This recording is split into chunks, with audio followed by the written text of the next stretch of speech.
Mayor Sara, they say that young politicians who begin idealistic don't stay that way forever.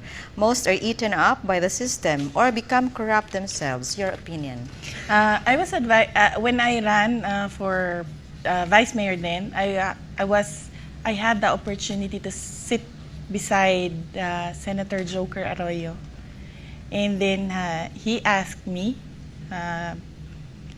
about my background. And then he said that he does not advise young people to go into politics because of that reasoning. But he said that in you, I see that you will not be easily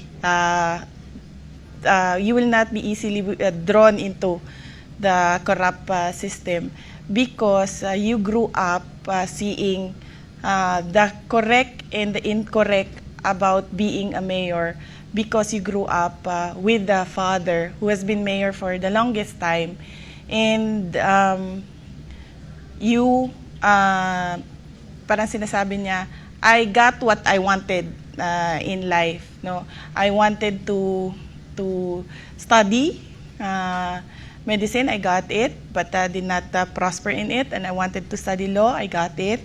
And all the things that I need and I want was, with God's blessing, was given to me. So in the end, sinabi niya, parang you do not need anything for yourself anymore because you're already a lawyer, you're getting married, and yung cycle daw ng buhay ng isang tao is mag-aral ka, magtrabaho ka, and then you serve your community. What happened to me daw is natapos ko na in such a early age na parang nag-aral ka, and then naging abogado ka, and then you're going to have a family now. So magsisimula na yung portion ng buhay mo na ibabalik mo na lahat yon sa community. Plus the fact also that sa pamilya namin, laging sinasabi since bata pa kami na wag ninyong ipapahiya ang lolo ninyo, which was former Governor Vicente Duterte, who really envisioned to transfer here to Davao and serve the people. So yun yung parang kinalakihan namin na wag ninyo ipahiya yung lolo at yung apelido na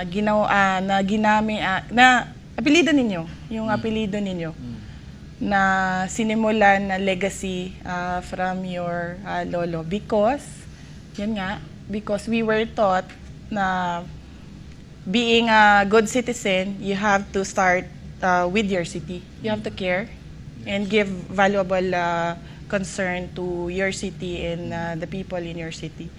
So yun yung culture na kinalakihan ng pamilya namin.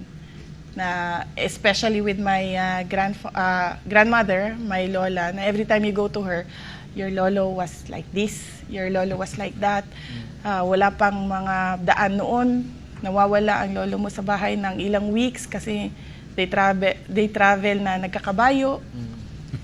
Yung maganon, all for Davao City.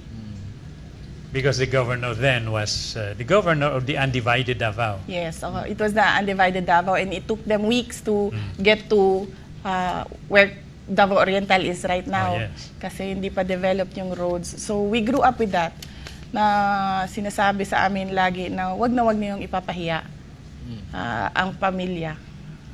The governor is known to the media as the unblemished politician in Davao. So the mayor here is living by that legacy.